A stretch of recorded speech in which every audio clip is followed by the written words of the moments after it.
Starting from the tabletop position,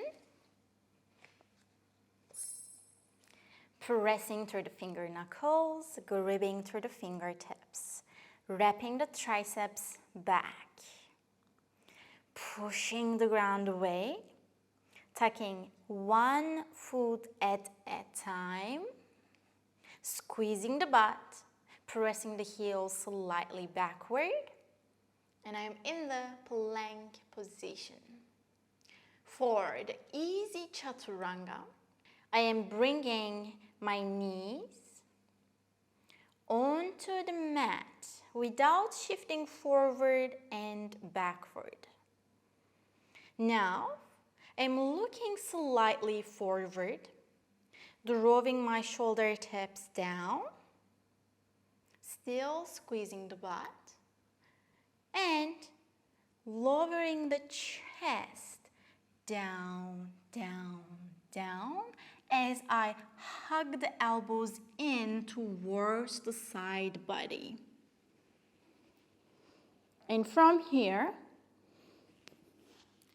making a transition, possibly.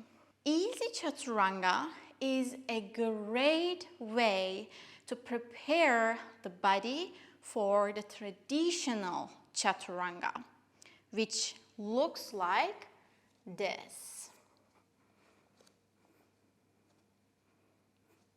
From the plank, instead of bringing the knees down, lowering the chest and the hip bones at the same time. And then again, combining it with a transition into another position. As you can see, what we are doing in both of the positions is to keep the line along the upper body from our butt, the tailbone, to the top of our head. Imagine that there is a line and we are keeping that line, and that line moves towards the ground slowly at the same time. Not this, but this. But of course, it is challenging to do that at first. We might not have the strength and the control, which is totally okay.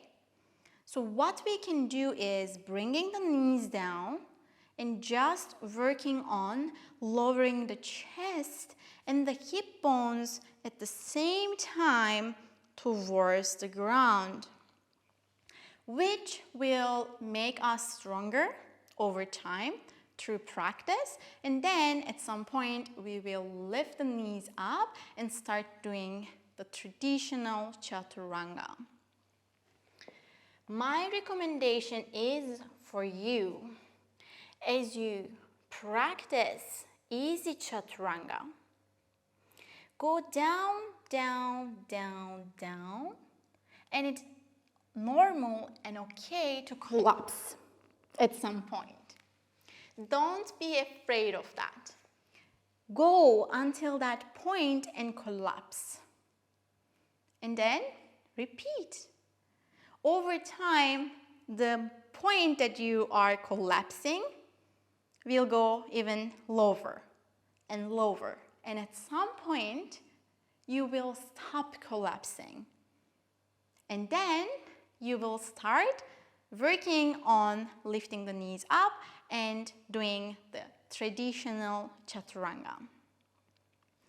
One last thing. Maybe you saw before, maybe you didn't, but I want to mention it. There's another position called Ashtanga Namaskara. Knees, chest, chin pose, which looks like this.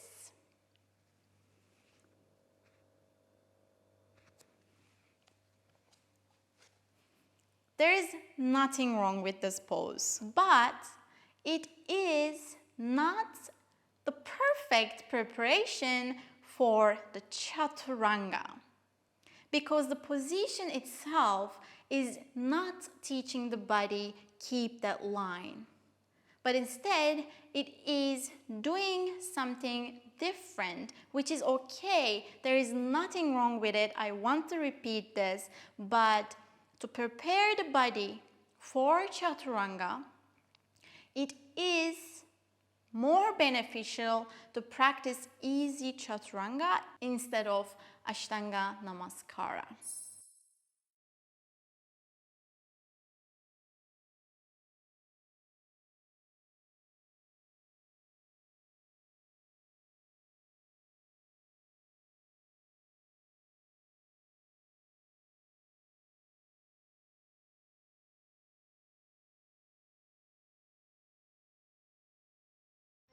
Complete Yoga Journey is now open for enrollment. It is a comprehensive course to start, improve, and master Yoga Asana. It is great for beginners because I cover all the Yoga Asana basics, I take my time, explain all the little details, and I dive deep into the technique of Yoga Asana. What's more, I walk you through arm balances, inversions, until and including handstands as well, with practice plans. The course will stay open for enrollment for a limited time, so if you are interested, click the link in the description down below.